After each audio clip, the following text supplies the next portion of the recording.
第三种黑猩猩，光看这个标题，你是不是就觉得，有点挑战性？他问的是我们人类到底是不是就只是有了些好工具的动物而已98%点啊！这个数字你看到它会想到什么？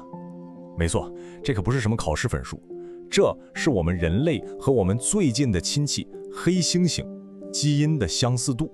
你看，我们的基因和黑猩猩的差异就只有这么一点点，1.6%。说实话，这比某些长得差不多的鸟类之间的基因差异还要小，这就很有意思了，对吧？区1.6%到底是怎么让我们变成了现在这个样子的？所以这就回到了那个核心问题：你、我们大家，真的像自己想的那么文明吗？或者，我们本质上只是一只拿着智能手机的动物吗？这个问题啊，就是贾雷德·戴蒙德在他的书里向我们所有人扔出了一个重磅炸弹。好，那我们就先来聊聊这个概念，第三种黑猩猩，看看这小小的1.6%到底是怎么改变了整个地球的游戏规则的。你看戴蒙德怎么说？他说啊，如果有个外星动物学家来地球考察，他会怎么看我们？在他眼里啊，可能就是3种黑猩猩，一种是普通的，一种是倭黑猩猩，还有一种嘛，就是我们这种毛不多、2条腿走路的黑猩猩。这个角度是不是听起来有点扎心？但从纯粹的遗传学来看，好像还真没毛病。一直以来啊，我们都觉得自己是特别的，对吧？就是所谓的人类优越论。我们觉得人就是人，动物就是动物，中间有道墙。但戴蒙的这本书就是要过来把这堵墙给推倒。这就引出了一个非常颠覆性的想法，就是说，我们引以为傲的一切，不管是莎士比亚的戏剧，还是能飞上月球的火箭，所有这些人类文明的伟大成就，它的根源竟然都藏在那小到可以忽略不计的1.6% 的基因里。OK， 聊完了这些，咱们接下来要进入一个可能，更让人不太舒服的话题了。如果说我们那些好的、光辉的一面是基因决定的，那我们那些最黑暗的行为，它们的根源又在哪儿呢？戴蒙德的观点是这样的：很多时候，我们觉得有些坏事是社会出了问题，是道德的缺陷，但他告诉你，有没有可能，这些根本就不是缺陷，而是我们从动物祖先那儿继承来的出厂就设置好的特征呢？比如说种族灭绝和排外，再比如说我们对环境的破坏，甚至是药物滥用。这些事儿啊，我们一般都觉得是文明社会的病，是哪里出了毛病。但戴蒙德换了个角度看，他说这些其实都是我们动物本能的放大版。你琢磨一下，排外不就是为了保护自己部落的资源和地盘吗？破坏环境不就是为了眼前的生存，先活下去再说吗？甚至嗑药也可能是我们祖先在自然界寻找能改变精神状态的植物这种行为的一种现代延续。很多人都喜欢想象说古代人多好啊，跟大自然和谐相处。但考古学家挖出来的证据啊，可不是这么说的。证据是啊，咱们的祖先走到哪儿的大型动物就跟着倒霉灭绝。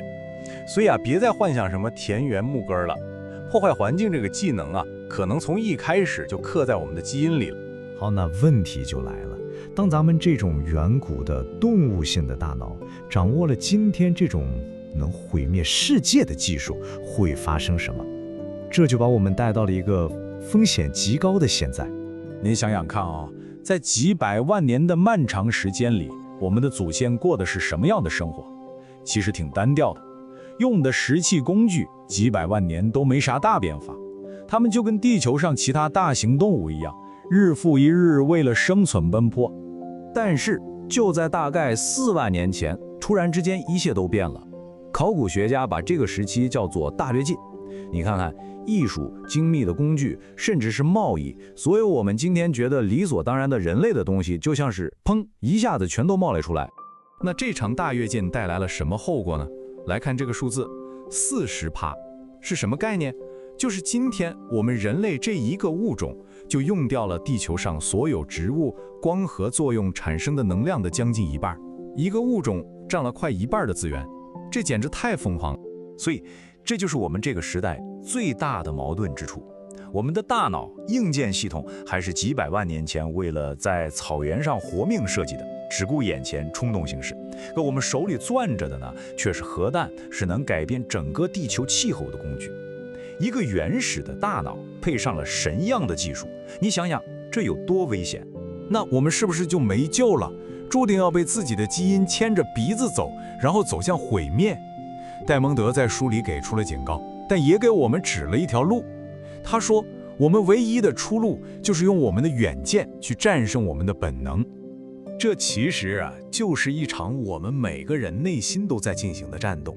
一边是我们的动物冲动，它让我们只看眼前，搞部落冲突，拼命囤积资源；而另一边呢，是我们人类独有的远见，它让我们能做长远规划，搞全球合作，学会可持续发展。所以关键就在这儿。承认我们是动物，不是为了给自己的坏行为找借口，恰恰相反，是为了能看清这些冲动的来源，然后有意识地去控制它、驾驭它。我们人类自己的历史，不管是成功还是失败的经验，就是我们最好的教科书。所以这本书最后留给我们的问题，其实是问我们每一个人的：我们是这个星球上唯一能理解自己是从哪儿来的物种，那么我们能有足够的智慧，摆脱自己天性的束缚吗？如果今天聊的这些也让你对人到底是什么有了一些新的想法，别忘了点赞和关注我们一起进行更多这样的深度思考。最终的答案其实就掌握在我们自己手里，是继续当一只被本能驱动的动物，还是选择成为一个有远见的智者？